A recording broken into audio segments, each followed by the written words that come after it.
Hi friends, have you hired a designer for your project? Hope you have referred my video on 7 secrets of how to appoint a designer. After finalizing your concept and vision with him, what do you do as your next step?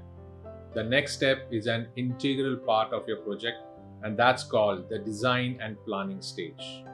So let's discuss the design and planning for the project today. Coming right up.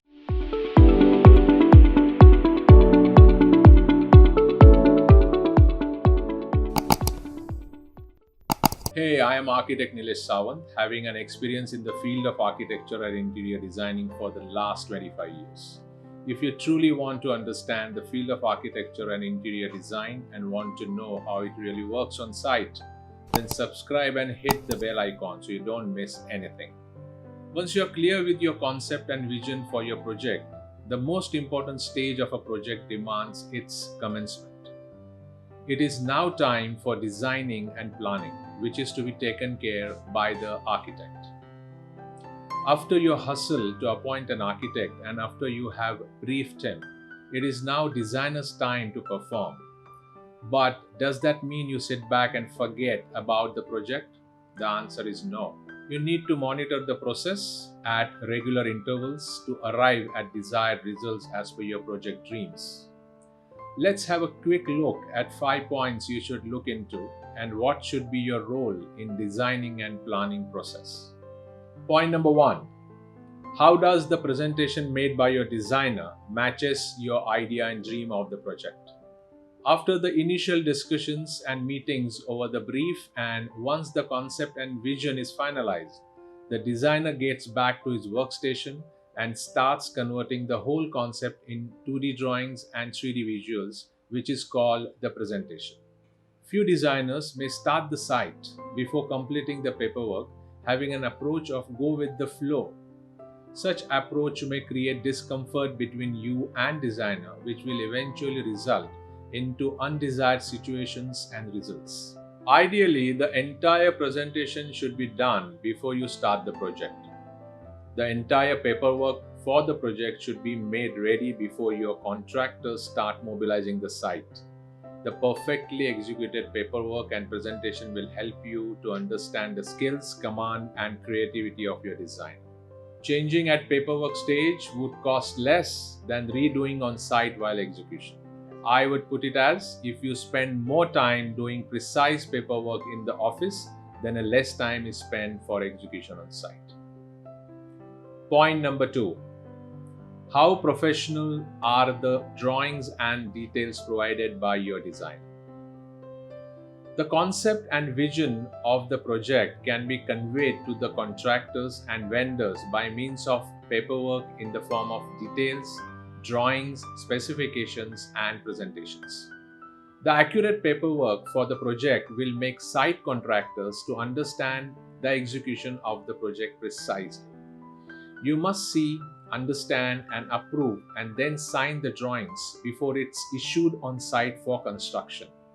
Remember, once you approve and sign the drawings, then do not change it as it will have a cascading effect on the budget and schedule of your project and the onus will be on you. Point number 3. Are you and the designer on the same page? A lot of selection of materials is to be done by you with the designer. You need to agree on color palette, design style, loose furniture, and so on with the designer. If you and your designer are well synchronized, then this process will happen smoothly. This mental synchronization will help to achieve harmony in terms of overall look and feel of the project. It's okay to disagree on few choices, but if both of your choices are not on the same wavelength, then many unpleasant situations may get created during the execution of the project. I would advise either follow your designer or let him make peace with your choices. Point number 4. Detailed budget. Based on the material selected, concept and the vision of the project, the designer should be ready with overall budget of the project with its necessary payment terms and schedule. You must go through and approve it for the project to move ahead. It is very important for you to agree on a payment terms and schedule so that and uninterrupted finance is maintained and the work is executed as per the timeline given by the designer. This can be mentioned as the payment, schedule, and terms are the backbone of your project. Point number 5.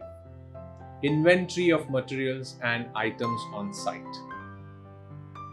An inventory is a checklist of the project and it is summary of all the items required to be done for the project. Few items are made on site, few are purchased off the shelf, and few can be ordered as per your tastes and specifications. An inventory gives you a clear idea of selection time, ordering time, site delivery, and installation on site. This will give you an idea of where the project is standing during execution. I would put it as the checklist will give you a remote control of the project, so insist for it. After looking at all these 5 points, you must have got some idea of the designing and planning stage of the project. This stage, it is to be executed by the designer, but with your approvals and consent at every stage.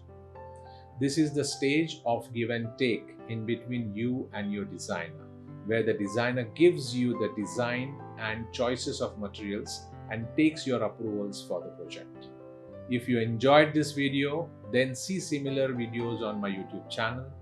Thank you so much for watching and I will see you in my next video. Happy designing!